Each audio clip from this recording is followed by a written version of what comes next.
नमस्कार दोस्तों, टेक्नीशियन तपन YouTube channel में आप सभी दोस्तों को स्वागत है। आज कुछ नया सीखते हैं। दोस्तों, जब आप प्रैक्टिकल में काम करते हैं तो आपको रेजिस्टेंस बॉक्स में बहुत सा टाइप का फॉल्ट देखने के लिए मिलता है। और अगर आप बिल्कुल नया है और बेहतर तरीके से एक्सपीरियंस बनाना चाहते हैं तो आप हमारे ऑनलाइन क्लास ज्वाइनिंग कर सकते हैं। जब ईओटी क्रेन में आप काम कीजिएगा और जहां पे आपका सिल्वरिंग इंडक्शन मोटर का उपयोग किया जाता है तो इसके लिए एक आपका रेजिस्टेंस बॉक्स का उपयोग किया जाता है। जिस तरीका से यहाँ पे हम कनेक्शन बना के रखे हैं सेम टू सेम आपको देखने के लिए मिलेगा। अभी कौन सा टाइम में कौन सा फॉल्ट आता है और किस तरीका से आपको अच्छा से समझना है। बहुत सा तरीका से आपका फॉल्ट आता है। इसमें से जो आपका पहला है कि रेजिस्टेंस बॉक्स कभी कभी क्या होता है, देखिएगा धुआं धुआं हो जाता है। तो ये कब होता है, किस टाइम होता है, इसको पहले अच्छा से आपको समझना है। जब आप ईओटी क्रेन में काम कर रहे हैं, कोई जगह में अगर कोई नया रेजिस्टेंस बॉक्स आप फिटिंग करके लगा रहे हैं और नया चालू कर रहे हैं तो फर्स्ट टाइम अगर रेजिस्टेंस बॉक्स को आप चालू कीजिएगा, जैसे ही आपका सिल्वरिंग इंडक्शन मोटर घूमना स्टार्ट होगा तो शुरुआत में जो आपका रेजिस्टेंस बॉक्स है धुआं वहां से आपका निकलेगा ही निकलेगा। तो ये कब तक निकलेगा ना, जब देखिएगा मोटर को स्टार्ट किए हैं धीरे धीरे जो आपका चाहे वो 10 टन हो, 20 टन हो या 50 टन हो, जब लोड उठाएगा और बिल्कुल नया रेजिस्टेंस बॉक्स होगा तो उस टाइम आपका धुआं निकलेगा। तो इसको देख के आपको बिल्कुल भी नहीं डरना है। इतना आपको अच्छा से समझ लेना है कि जो हम नया रेजिस्टेंस बॉक्स को लगाए हैं और रनिंग हुआ है, फर्स्ट टाइम एक बार आपका पूरा धुआं देगा। इसके बाद से देखिएगा आपका बंद हो जाएगा, उसके बाद से और कभी धुआं नहीं देगा। इसके बाद आ जाता है दोस्तों कि रेजिस्टेंस बॉक्स में बाद में किस टाइप का फॉल्ट आता है। तो जब आप प्रैक्टिकल में काम कर रहे हैं तभी हर एक पॉइंट को आप समझ पाइएगा। जब देखिएगा जो रेजिस्टेंस बॉक्स के साथ स्टेप 1, स्टेप 2, स्टेप 3 यानी कि जो आपका स्टेप के लिए पावर कॉन्टैक्टर का उपयोग किया गया है, अगर कोई कारण से स्टेप का कॉन्टैक्टर ऑन नहीं हो रहा है, यानी कि जो आपका पावर कॉन्टैक्टर है, पावर कॉन्टैक्टर तो ऑन हो रहा है, इसके साथ जो आपका ये ब्रेक थायरिस्टर का कॉन्टैक्टर है, देखिएगा बहुत सा क्रेन में क्या होता है, ब्रेक थायरिस्टर का कॉन्टैक्टर को खोल देता है या बाईपास कर देता है या इसका उपयोग नहीं करता है। डायरेक्ट जो आपका ये ऑन डिले टाइमर है, ऑन डिले टाइमर से ही आपका सप्लाई दिया हुआ रहता है। तो कोई कारण से ये जो आपका पावर कॉन्टैक्टर में एनो एडन ब्लॉक का उपयोग किया गया है, एनो एडन ब्लॉक जब आपका खराब होगा तो कोई भी ऑन डिले टाइमर ऑन नहीं होगा और इसके चलते स्टेप यानी कि रेजिस्टेंस कॉन्टैक्टर 1, 2, 3 कोई कॉन्टैक्टर ऑन नहीं होगा। उस टाइम जो आपका रेजिस्टेंस बॉक्स है, जो रेजिस्टेंस बॉक्स में आपका प्लेट लगा हुआ है, ये आपका लाल होने लगेगा। तो लाल कब होगा, जब आपका 10 टन, 20 टन या 50 टन जितना कैपेसिटी का क्रेन है, जब लोड पड़ेगा उसी टाइम रेजिस्टेंस बॉक्स का प्लेट आपका लाल होने लगेगा। उस टाइम अगर आप रेजिस्टेंस बॉक्स के पास जाके जब आप खड़ा रहिएगा, ऑटोमेटिक आपको पता चल जाएगा कि जरूर इसमें कुछ फॉल्ट है। और तभी आपको पहले जो आपका मेन होस्ट हो या लॉन्ग ट्रेवल हो या क्रॉस ट्रेवल हो या आपका एक्जुलरी होस्ट हो, पैनल में खोल के आपको पहले ही देखना है कि जो आपका रेजिस्टेंस बॉक्स के साथ रेजिस्टेंस कॉन्टैक्टर का उपयोग किया गया है, सभी कॉन्टैक्टर ऑन हो रहा है या नहीं हो रहा है। ये होता है आपका पहला चेकिंग। जब आप प्रैक्टिकल में काम कर रहे हैं और देख रहे हैं कि जो रेजिस्टेंस बॉक्स है इसमें जो आपका ये स्टेप का कॉन्टैक्टर है बिल्कुल भी ऑन हो रहा है और इसमें कोई भी फॉल्ट नहीं है। इससे पहले मैं एक वीडियो बनाया हूं और आप सभी को समझाया हूं कि जब आप स्टेप का कॉन्टैक्टर चेक कीजिएगा तो ये जो स्टार लिंक है इसको खोल के चेक करना है और ये कॉन्फर्म करना है कि ये जो आपका पावर का कॉन्टैक्टर है ये ठीक तरीका से काम कर रहा है या नहीं कर रहा है। यानी कि जो ये लिंक आप लगा दिए हैं, लगाने के बाद क्या होता है, ये जो किट है किट के बीचों बीच आपका गैप हो जाता है और बहुत ही एकदम बाल बराबर यानी कि सुई बराबर गैप रहता है। और आप जब प्रैक्टिकल में चेक करते हैं तो आपको आंखों से लगता है कि स्टेप का कॉन्टैक्टर ऑन हो गया है, लेकिन एक नंबर ठीक से ऑन हुआ है, 2 नंबर ठीक से ऑन हुआ है, लेकिन तीसरा नंबर जो स्टेप है ये ठीक से ऑन नहीं हो पाया है। यानी कि ये जो पावर कॉन्टैक्टर है, ये जो किट है, यहाँ पर ठीक से कनेक्ट नहीं हो पाया। उस टाइम क्या होगा, रेजिस्टेंस बॉक्स आपका गर्म होगा और इतना ज्यादा गर्म होगा, अगर हाई कैपेसिटी का क्रेन है तो देखते ही आपको पता चल जाएगा स्टेप कॉन्टैक्टर में ही फॉल्ट है, इसीलिए जो रेजिस्टेंस बॉक्स है ये आपका लाल हो रहा है। इसमें से जो यहाँ पे जो आपका रेजिस्टेंस बॉक्स का प्लेट है सभी प्लेट आपका लाल नहीं होगा। जो आपका ये स्टेप 3 के साथ कनेक्शन दिया हुआ है, स्टेप 3 का ठीक इसी जगह में आपको प्लेट क्या होगा, लाल देखने के लिए मिलेगा। इसको देख के ही आप समझ सकते हैं कि स्टेप 3 का जो कॉन्टैक्टर है ये ठीक से कनेक्ट नहीं हुआ है, प्लेट को लाल कर रहा है। उसी टाइम अगर इसको ठीक कर लेते हैं तो कभी भी देखिएगा रेजिस्टेंस बॉक्स में आपको फॉल्ट नहीं आएगा।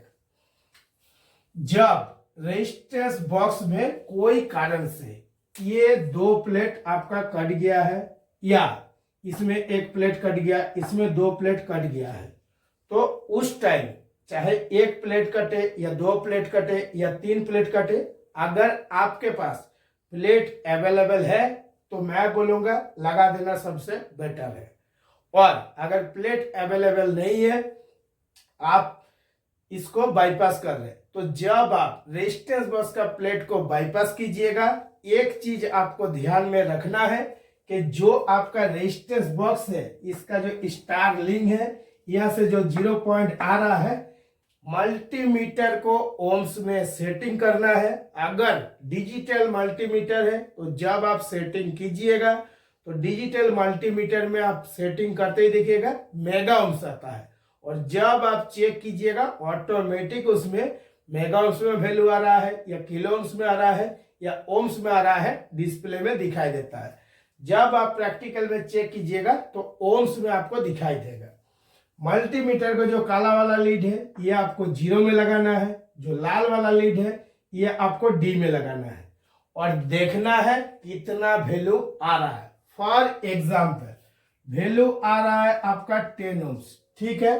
इसके बाद जो लाल वाला लीड है E में लगाना है, इसमें कितना आ रहा है ना 10 ओम्स।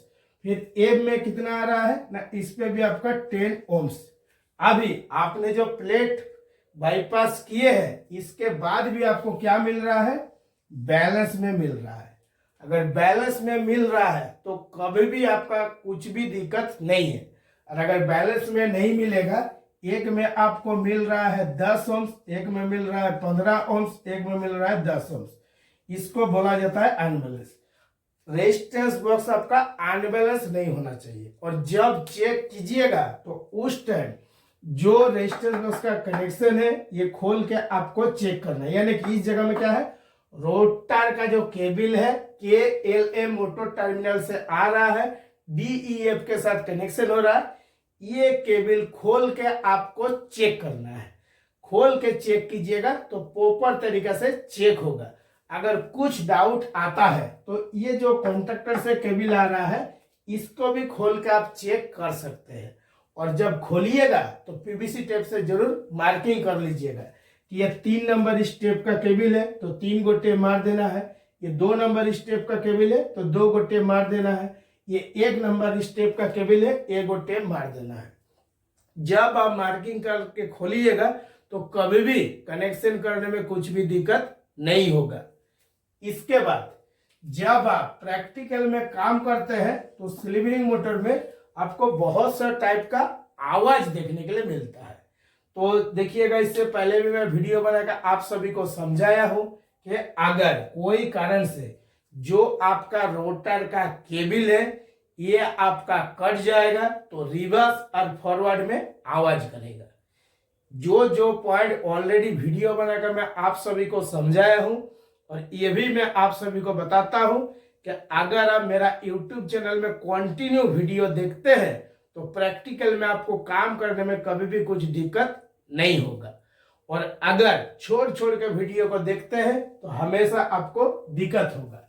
जब आप एक आवाज स्लीवरिंग मोटर से सुन रहे हैं कि जब आप मोटर को स्टार्ट कर रहे हैं, चाहे रिवर्स साइड चले या आपका फॉरवर्ड साइड चले, मोटर आपका खरखर खरखर करके अगर आवाज कर रहा है तो उस टाइम जो आपके पास मेगर है, मेगर कितना वोल्ट का है ना, 500 वोल्ट का मेगर से आपको चेक करना है।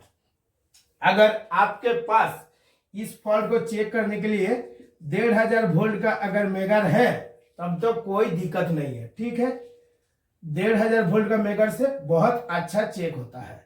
जब 1500 वोल्ट का मेगर से चेक कीजिएगा तो क्या होगा, मेगर से आपका डीसी वोल्टेज निकलता है और मोटर आपका खरखर करके आवाज कर रहा है। सीधे 1500 वोल्ट का मेगर ले जाके, मेगर में आपका 2 गो लीड होता है, एक आपका लाइन और एक होता है अर्थ।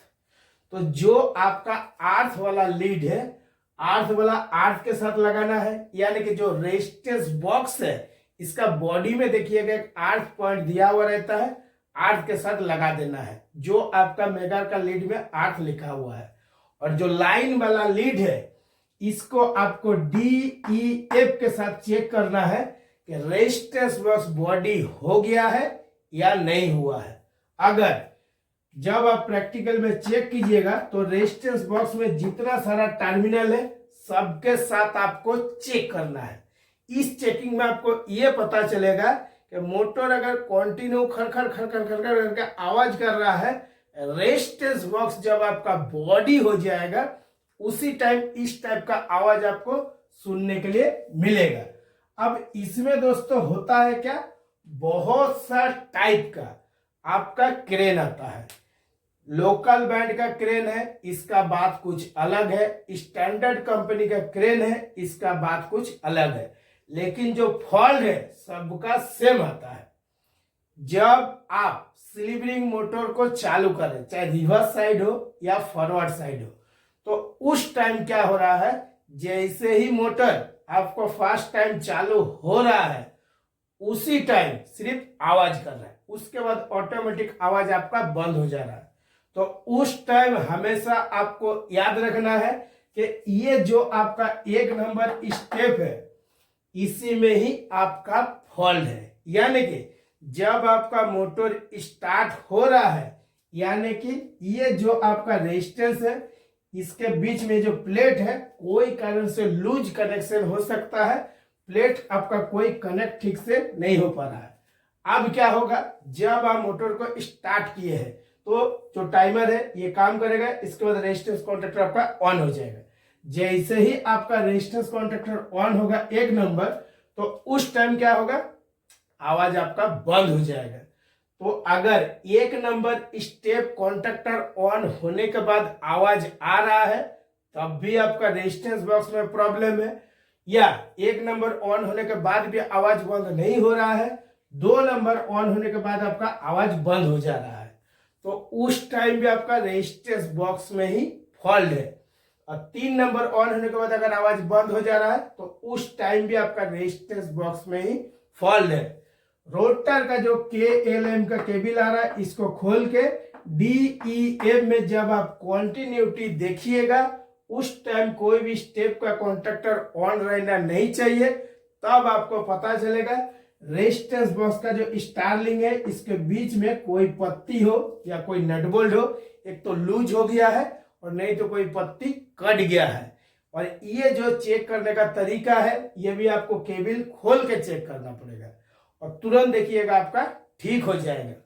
तो जो रेजिस्टेंस बॉक्स के बारे में मैं आप सभी को 7 को पॉइंट के बारे में बताया हूं, नेक्स्ट जो आपका वीडियो आएगा इसमें और फॉल्ट के बारे में बताऊंगा। अब इस 7 को फॉल्ट को अगर अच्छा से दिमाग पर डाल लेते हैं तो आपको काम करने में ज्यादा कुछ दिक्कत नहीं होगा। जो सबसे ज्यादा फॉल्ट आता है इसी के बारे में मैं आप सभी को बताया हूं। और 8 नंबर में आ जाता है कुछ अलग टाइप का फॉल्ट है कि जो आपका सिल्वरिंग मोटर है ये कभी कभी आवाज कर रहा है, यानी कि जब आपका मोटर आवाज कर रहा है, मोटर घूम नहीं रहा है, सिर्फ आरिया हो जा रहा है, तो उस टाइम आपको समझना है कि ये जो फॉरवर्ड और रिवर्स का कॉन्टेक्टर है कोई कारण से ये जो इसका किट है, चाहे रिवर्स साइड हो या फॉरवर्ड साइड हो, सिंगल फेज हो रहा है। जब आपका सिंगल फेज होता है तो जो इलेक्ट्रो हाइड्रोलिक ब्रेक थायरिस्टर का कॉन्टेक्टर है ये काम कर जाता है। जब काम कर जाएगा तो उस टाइम क्या होगा, थायरिस्टर में आपका सप्लाई आ जाता है, मोटर तो घूमता नहीं है, सीधा आरिया होने लगता है। अगर कंटिन्यू यही इसी टाइप से आपको देखने के लिए मिलेगा, बार बार आरिया हो जा रहा है, तो आप समझ सकते हैं कि यहाँ से जो ROIB सप्लाई है, अगर इलेक्ट्रो हाइड्रोलिक थायरिस्टर में सप्लाई जाएगा तो आपका डायरेक्ट आरिया ही होगा, किसी भी हाल में हाबिस नहीं होगा। तो जो क्रेन ऑपरेटर है आपको क्या बताएगा कि हाबिस नहीं हो रहा, यानी कि जो हॉस्ट है हॉस्ट साइड ऊपर तरफ नहीं जा रहा है। मास्टर कंट्रोलर या पेंडेंट रिमोट या रेडियो रिमोट कुछ भी सिस्टम आपके पास रहे, चाहे जब मास्टर कंट्रोलर में फॉरवर्ड साइड लगाएगा तब भी आरईआई होगा, अगर रिवर्स साइड लगाएगा तब भी आरईआई होगा, किसी भी हाल में आपका हाबिस नहीं होगा। जब इस टाइप का आपको बोलेगा कि हॉस्ट साइड यानी कि ऊपर तरफ नहीं जा रहा है या हाबिस नहीं हो रहा है, हमेशा आरईआई हो रहा है, तो उस टाइम आपको समझ जाना है कि ये जो रिवर्स और फॉरवर्ड का पावर कॉन्ट्रैक्टर है कोई कारण से सिंगल फेज हो रहा है, या नहीं तो कोई जगह में जो केबल है ये आपका कट गया है, ये पूरा कटा नहीं है। काहे कि क्रेन में जो आपका केबल टॉली का उपयोग किया जाता है वो जब एक जगह में आके ज्वाइंट होता है, उसी टाइम आपका क्या हो रहा है कि कभी कभी आपका सिंगल फेज हो रहा है, इसीलिए जो क्रेन ऑपरेटर है वो आपको बता रहा है। फिर टॉली जब आपका फैल जाता है फिर ठीक हो जाता है, तो इसको बोला जाता है कि जो 3 कोर का केबल है बीचों बीच कोई एक फेज का केबल जो है वो ब्रेक हो गया है, यानी कि टूट गया है, इसके चलते इस टाइप का आपका फॉल्ट आ रहा है। और मैं जो जो फॉल्ट आप सभी को बता रहा हूं ऑलरेडी हम प्रैक्टिकल में काम किए हैं, वही सेम फॉल्ट आप सभी को बता रहा हूं। वीडियो को अच्छा से देखिएगा तो आपको भी हर चीज का अपडेट मिल जाएगा और प्रैक्टिकल में काम करने में कभी भी कोई दिक्कत नहीं होगा। इसके बाद जो आपका और एक बहुत ही इंपॉर्टेंट फॉल्ट है जो मैं आप सभी को बताऊंगा कि जब आप रेजिस्टेंस बॉक्स के पास जा रहे हैं तो जो आपका 3 फेज सिल्वरिंग इंडक्शन मोटर है ये तो आपका घूम नहीं रहा है, लेकिन तुरंत क्या हो रहा है, जो आपका रेजिस्टेंस बॉक्स है पूरा लाल हो जा रहा है। तो आखिर इसमें क्या फॉल्ट होता है, इसमें ये कोई जरूरी नहीं है कि इलेक्ट्रिकल फॉल्ट होगा, यानी कि ये जो आपका रेजिस्टेंस बॉक्स है सिल्वरिंग मोटर है सभी जो है बिल्कुल ठीक है, कितना भी आप चेक कर लीजिए आपको कोई भी फॉल्ट देखने के लिए नहीं मिलेगा। लेकिन आपको ये थोड़ा सा एक्सपीरियंस बनाना पड़ेगा इलेक्ट्रिकल के साथ साथ मैकेनिकल का, यानी कि जब देखिएगा चाहे कोई फिटर हो या कोई जूनियर फिटर हो, जो आपका ब्रेक है ब्रेक को जब आपका बहुत ज्यादा टाइट कर देगा तो उस टाइम क्या होगा, जो आपका 3 फेज सिल्वरिंग इंडक्शन मोटर है ये घूम तो नहीं पाएगा, लेकिन ये जो रेजिस्टेंस बॉक्स है इसको पूरा लाल कर देगा। यानी कि आप सभी को मालूम है स्टेटर में सप्लाई देंगे तो रोटर में वोल्टेज निकलेगा, तो वोल्टेज आपका किस में आएगा, पूरा रेजिस्टेंस बॉक्स में आएगा। और ये चाहे 1 टन का क्रेन हो या 10 टन का हो या 100 टन का हो, सभी में ही होता है, लेकिन छोटा छोटा क्रेन में है उतना आपको पता नहीं चल पाता है।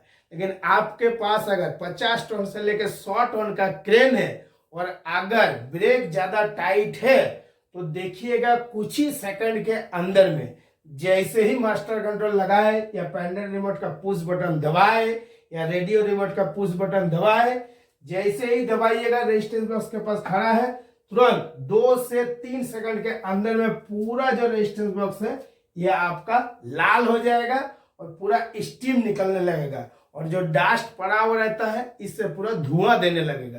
तो ये सब देख के आपको डरना नहीं है कि रेजिस्टेंस बॉक्स आखिर धुआं हो गया है तो आखिर क्या क्या कारण हो सकता है, क्या क्या फॉल्ट हो सकता है। जिस तरीके से दोस्तों मैं आप सभी को वीडियो में बताया हूं, जब आप प्रैक्टिकल पे भी काम करते हैं प्रैक्टिकल में मिला के देखिएगा तो देखिएगा सेम टू सेम आपका मैच हो जाएगा। अभी ये आपका सिर्फ ओनली रेजिस्टेंस बॉक्स का फॉल्ट के बारे में है। आगे और एक वीडियो आने वाला है जो आपका सीटी पैनल है, यानी कि ये जो आपका डायग्राम है, इससे पहले मैं वीडियो बनाकर आप सभी को समझाया हूं। इस जगह में आपको 2 गो रिले देखने के लिए मिल रहा था, लेकिन आप सभी को हेल्प करने के लिए पहले क्या था, फेज सर्किट में आपका लीवर टाइप लिमिट स्विच का कनेक्शन था फेज के साथ। अभी मैं आप सभी को न्यूट्रल के साथ कनेक्शन करके दिखा दिया हूं। इसमें क्या होगा, जब आप प्रैक्टिकल में काम कीजिएगा, चाहे आपका न्यूट्रल के साथ कनेक्शन रहे या आपका फेज के साथ कनेक्शन रहे, जब आप प्रैक्टिकल में काम कीजिएगा तो आपको कभी भी कोई दिक्कत नहीं होगा। तो दोस्तों आज के वीडियो के लिए इतना ही। नमस्कार, जय हिंद।